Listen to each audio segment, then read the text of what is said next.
بسم اللہ الرحمن الرحیم. میں اس وقت موجود ہوں عدم کدال.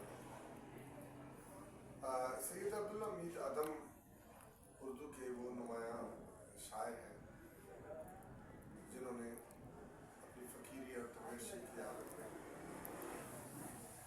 ایک خاص اسلوب اور ایک خاص انداز کے باعث اردو شاعری پر بہت دیر بعد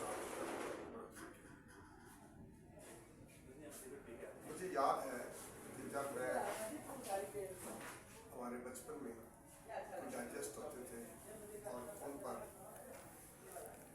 منتخب اشعار لوگوں کے لکھے ہوتے تھے اور میں اشعار نہیں پڑھتا تھا. آگے ایک طرف جو ہے وہ جس میں شعر بھیجا ہوتا تھا اس کا نام آتا تھا, آگے شاعر کا نام. میں پہلے شاعر کا نام دیکھتا تھا, جہاں جہاں پہ عدم لکھا ہوا ہوتا تھا میں وہ پڑھتا.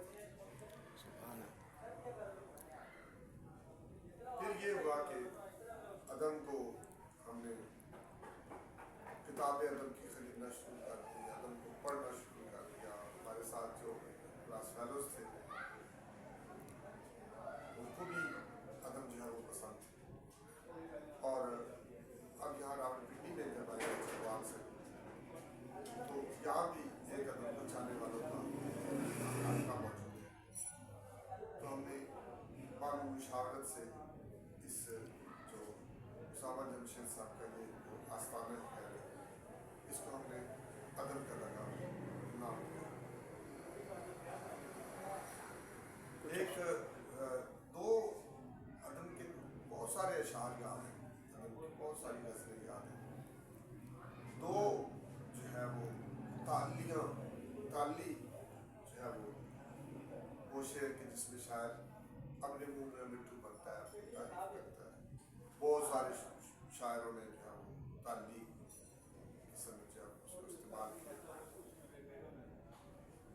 عدم کی ایک تالی سنی جن کو میں سے نشہ نہیں ہوتا وہ عدم کا کلام پیتے ہیں. تو ہم وہی لوگ ہیں جو عدم کا کلام پیتے ہیں اور اسی لیے یہ میں کدا جو ہے وہ آباد ہے. اور اتفاق سے جو ہے وہ میں اس میں کدے کا پیر ہوا ہوں. ایک اور شعر سنیں جو ہے اس کی تالی, یہ بھی تالی. تو وہ شاعر ہے عدم جس کا تغزل سن کر, تو وہ شاعر ہے عدم جس کا تغزل سن کر غالب و میر کا انداز بیان رقص. واہ واہ واہ واہ. تو ان کی یاد کو بنانے کے لیے عدم کا ایک طویل عرصہ جو ہے راولپنڈی اسلام آباد میں جو گزرا ہے. اور ہم نے ابھی اس حلقے کی تشکیل سے ہم نے عدم کو